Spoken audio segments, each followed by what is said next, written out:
Here are 5 top woodworking tips to follow as a woodworker who is just getting started on a new hobby or business.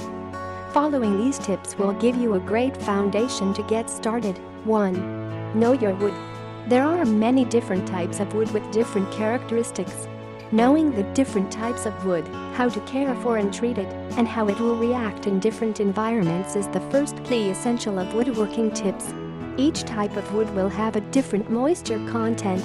The amount of moisture will affect how stain, paint, and glue takes to it. This is key because if you stain a piece of oak and a piece of pine with the same color stain, you will yield different results. The wood will take the stain differently and show a different color. 2. Pre-drill screw holes.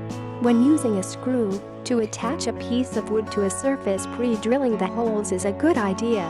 Depending on how thick the wood is or how close you are to the edge, you can risk the board splitting from the pressure. Having a board split on you during assembly is one of the most frustrating things about being a woodworker. By pre-drilling the board with a hole slightly smaller than the screw will eliminate this issue. One key thing to keep in mind is to use a countersink screw head. The countersink feature allows for a slightly larger opening at the top of the bit. This will widen the pre-drilled hole to allow the screw head to be recessed in the board. Failure to use a bit like this may lead to a cracked board even with pre-drilling.